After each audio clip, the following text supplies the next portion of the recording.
Payment নেওয়াই যাচ্ছে না আর অ্যাপয়েন্টমেন্টও পাওয়া যাচ্ছে না। ইন্ডিয়ান ভিসা বন্ধ হয়ে গেছে কিনা, ইন্ডিয়ান ভিসা বন্ধ হয়ে যাচ্ছে কিনা, তো তাদের জন্য বলে রাখি যে ইন্ডিয়ান ভিসা এখন পর্যন্ত পুরোপুরিভাবে বন্ধ হয়ে যায়নি। আসসালামু আলাইকুম ভিউয়ার্স, আশা করি সবাই ভালো আছেন। ইন্ডিয়ান ভিসা প্রত্যাশীদের জন্য একটি খারাপ সংবাদ নিয়ে চলে এসেছি। তো সত্য কথা বলতে এটা আসলে সরাসরি খারাপ বলা যাচ্ছে না। ইমিডিয়েট যাদের দরকার তারা এই মুহূর্তে ভিসা পাবেন। শুধুমাত্র যাদের ইমিডিয়েট দরকার মেডিকেল সেক্টরে, যেমন ক্যান্সার পেশেন্ট আছেন অথবা সার্জারির পেশেন্ট আছেন, যাদের এই মুহূর্তে ইন্ডিয়া যেতেই হবে, আর কোনো উপায় নেই, শুধুমাত্র তারা সরাসরি অনলাইনে আবেদন করবেন। পেমেন্ট সিস্টেমটা এই মুহূর্তে পুরোপুরি বন্ধ আছে বললেই চলে, কারণ পেমেন্ট নেওয়াই যাচ্ছে না আর অ্যাপয়েন্টমেন্টও পাওয়া যাচ্ছে না। এটা খুব বড় একটি সমস্যা। এই মুহূর্তে তারা ডাবল এন্ট্রি ভিসা বলেন, মেডিকেল ভিসা বলেন অথবা স্টুডেন্ট ভিসা বলেন, কেউই অ্যাপয়েন্টমেন্ট পাচ্ছেন না। কারণ অ্যাপয়েন্টমেন্ট স্লট দিচ্ছে তারা 100, 150, 200, আবেদন করতেছে 10 থেকে 12 হাজার। যার ফলে এখানে অ্যাপয়েন্টমেন্ট পাওয়া যাবে না, এটা স্বাভাবিক। তবে এক্ষেত্রে আরেকটি বিষয়, অনেকে বলছে যে ইন্ডিয়ান ভিসা বন্ধ হয়ে গেছে কিনা, ইন্ডিয়ান ভিসা বন্ধ হয়ে যাচ্ছে কিনা, তো তাদের জন্য বলে রাখি যে ইন্ডিয়ান ভিসা এখন পর্যন্ত পুরোপুরিভাবে বন্ধ হয়ে যায়নি। তবে যদি বন্ধ হয়ে যাও এটাতেও অবাক হওয়ার কিছু নেই, কারণ এখন পর্যন্ত লাস্ট আপডেট পর্যন্ত তারা কার্যক্রম একেবারেই সীমিত পরিসরে করে দিয়েছে। লাস্ট এক সপ্তাহ আগেও যে পরিমাণ তারা কাজ করেছে, বর্তমানে তার অর্ধেক কাজ করছে।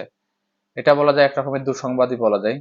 কারণ ইন্ডিয়ান ভিসা এই মুহূর্তে অনেকের যারা মেডিকেল সেক্টরে যাইতে চাচ্ছেন তাদের জন্য ইমিডিয়েট দরকার। কারণ আমার কাছে প্রচুর পরিমাণে কমেন্ট আসছে, প্রচুর পরিমাণে ইনবক্সে মেসেজ আসছে যে এখন কিভাবে মেডিকেল ভিসা করা সম্ভব, মেডিকেল ভিসা কি কোনোভাবে অ্যাপয়েন্টমেন্ট ডেট পাওয়া কি সম্ভব কিনা। তো তাদের জন্য বলে রাখি, আপনাদের আরো একটু ধৈর্য ধরতে হবে, অথবা আপনারা সরাসরি আবেদন করে পেমেন্ট করতে পারছেন না এই বিষয়টি সরাসরি হাই কমিশনে মেলের মাধ্যমে জানাতে পারেন। এর আগের ভিডিওগুলোতে আপনারা দেখেছেন যে কিভাবে মেল করতে হয়, সেই বিষয়গুলো নিয়ে আমরা কথা বলেছি। আপনারা সেভাবে মেল করে আপনারা আবেদন প্লাস আপনার যে পেশেন্ট তার যে অবস্থা সেই বিষয়ে তুলে ধরার জন্য তার প্রেসক্রিপশন, তার রিপোর্ট, তার টেস্ট, এগুলো আপনারা সেখানে সাবমিট করতে পারেন। এক্ষেত্রে মেডিকেল ভিসা প্রত্যাশীরা ভিসা পেতে পারেন। তবে এটা সম্পূর্ণ 100% শিওর দিয়ে বলা যাচ্ছে না যে আপনি আদৌ ভিসা পাবেন কিনা, কারণ এখন লাস্ট আপডেট পর্যন্ত যে অবস্থা, এই অবস্থায় কোনোভাবেই ইন্ডিয়ান ভিসার নিশ্চয়তা দিয়ে কেউ কাজ করতে পারবে না। আপনারা যারা আমাকে মেসেজ করেছেন, আমি যাদেরকে কার্ড দিয়েছি এজেন্সির, সেই এজেন্সির সঙ্গে কথা বললেও বুঝতে পারবেন এই বিষয়টি, তারা 100% শিওরিটি এখন দিতে পারছে না অ্যাপয়েন্টমেন্টের বিষয়টিতে। যদি অ্যাপয়েন্টমেন্ট পেয়ে যান তাহলে আপনার ভিসা হবে, এটুকু মোটামুটি বলা যাচ্ছে কন্টাক্টে করলে। তবে অ্যাপয়েন্টমেন্ট পাওয়াটাই এখন দুষ্কর। আর অফলাইন পেমেন্টের বিষয়টা বলে রাখি, অফলাইন পেমেন্টে এখন পর্যন্ত যা জমা দিয়েছে তাদের বিষয়ে যতদূর জানতে পেরেছি যে তাদের বিষয়টা এখনো অনিশ্চিত, আদৌ তারা ভিসাটি সঠিক সময়ে পাবে কিনা। সবশেষ বলা যায় যে এখন যারা ডাবল এন্ট্রি, মেডিকেল অথবা স্টুডেন্ট ভিসা করতে চাচ্ছেন তাদেরকে আরো কয়েকটা দিন অপেক্ষা করতে হবে।